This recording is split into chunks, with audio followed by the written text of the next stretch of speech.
বন্ধুরা, আহ, তোমরা জানোই কি বিজেপি সরকার জিতেছে। এখন ব্যাপারটা কি হচ্ছে, অনেক বিভিন্ন জায়গায় টিএমসি কর্মীদের মারা হচ্ছে, অনেক জঘন্যভাবে মারা হয়েছে। আমি ভিডিওগুলো দেখছি, কাকে ছাদ থেকে ফেলে দেওয়া হয়েছে।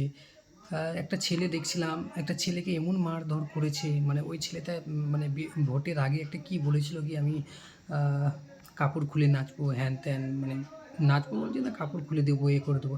তো যাই হোক, ওই নেগেটিভ তো আমি এতটা দেখি না, তবুও ফিদে আসে। তো ওই জিনিসগুলো নিয়ে আমি আলোচনা করব। দেখো, তুমি নতুন একটা সরকারে আসলে, কিন্তু কেন এগুলো করবে, নোংরামিটা কেন করবে? দেখছিলাম ছেলেটাকে অনেক মারধর করেছে, আরও বিভিন্ন জায়গায় টিএমসির নেতাগুলো যে ছিল তাদেরকে মেরেছে। আমি মানছি তারা অনেক বদমাশি করেছিল, পাওয়ারে যখন ছিল অনেক বদমাশি করেছিল, ঠিক আছে, করেছিল তো করেছিল। তুমি তো এবার হারিয়ে দিয়েছো, ওকে গণতান্ত্রিকভাবে হারিয়ে দিয়েছো। তুমি এবার পাওয়ারে আসলে, তো তুমি ওকে আবার মারবে? না, মারা তো উচিত না। না, ওকে মারা কখনো উচিত না। ও হয়তো ভুল করেছে, তো তুমিও ভুল করবে, এটা মানে নেই। বিভিন্ন কার্যালয়গুলো ভেঙে দেওয়া হচ্ছে, আগুন লাগিয়ে দেওয়া হচ্ছে। কেন আগুন লাগাবে? কেন কেন লাগাবে? এত বদমাশি কেন? আমার এটাই কোশ্চেন, এত বদমাশি কেন? আমার আমি চাইছি কি সব কিছু শান্তশিষ্টভাবে হোক। ঠিক আছে, মেনে নিলাম পার্টি অফিস আছে, সেটাকে আগুন লাগিয়ে পুড়িয়ে দিতেই হবে, কোনো মানে নেই।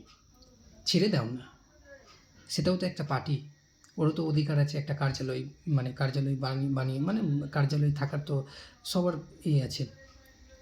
তুমি কেন ভাঙবে? তুমি পাওয়ারে আছো, ভেঙে দিচ্ছ। তুমি ধরো 10-15 বছর পরে পাওয়ার থেকে সরবে, ওরাও তো আবার তোমার থেকে, তুমি যেরকম মারধর করছো তার থেকে 3 ডবল আবার মারধর করবে, তাই না? তো এই তো মারপিট চলতেই থাকবে, এটা তো বন্ধ হবে না। তো আমি চাইবো কি বিজেপি সরকার নতুন এসছে, অনেক দিনের দুর্নীতি সব নষ্ট হয়েছে, অনেক গুন্ডামি নষ্ট হয়েছে। এবার বিজেপি সরকার আসার পর এগুলো কেন হচ্ছে, এগুলোকে বন্ধ করা উচিত। আর পুলিশ প্রশাসনকে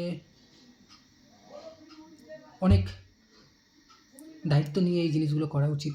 কি যেখানে দেখতে পাচ্ছ কোনো কিছু অসুবিধা হচ্ছে, কাউকে মারা হচ্ছে, কোনো কিছু ভাঙা হচ্ছে, সঙ্গে সঙ্গে অ্যাকশন নেওয়া উচিত, তাদেরকে ধরা উচিত। তারা অশিক্ষিত, তারা অন্ধভক্ত, বুঝতে পারছো? তারা অশিক্ষিত, অন্ধভক্ত। হয়তো খারাপ লাগতে পারে, কিন্তু আমি বলবো অশিক্ষিত। হয়তো অন্ধভক্তটা বলাটা আমার ভুল হলো, কিন্তু যাই হোক, মুখ থেকে বেরিয়ে গেল। কিন্তু ওরা অশিক্ষিত, তাদেরকে ধরে থানায় নেওয়া উচিত, নিয়ে যাওয়া উচিত, বুঝতে পারলে? তো এইটুকু বলার ছিল কি, মারপিট দাঙ্গা না করে সব কিছু শান্তভাবে ঠিক করা। নতুন সরকার এসছে, নতুনভাবে সব হবে, ভালো ভালো লাগবে, ভালো জিনিস হবে। এগুলো মারপিট দাঙ্গা এগুলো বন্ধ হওয়া উচিত। আরেকজনের ভিডিও দেখছিলাম, শ্রমিক, মনে হয় শ্রমিক, বিজেপির নেতা একজন।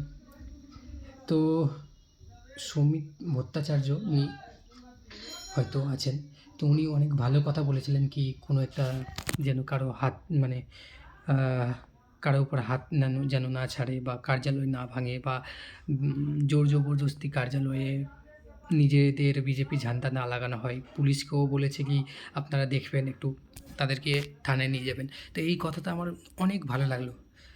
ওনাকে দেখে মনে হচ্ছে কি না, একজন ভালো ব্যক্তি আছে। তো যাই হোক, এরকম মারপিট দাঙ্গা হওয়া উচিত না, ভালোভাবে শান্তশিষ্টভাবে সব কিছু হওয়া উচিত। ধন্যবাদ।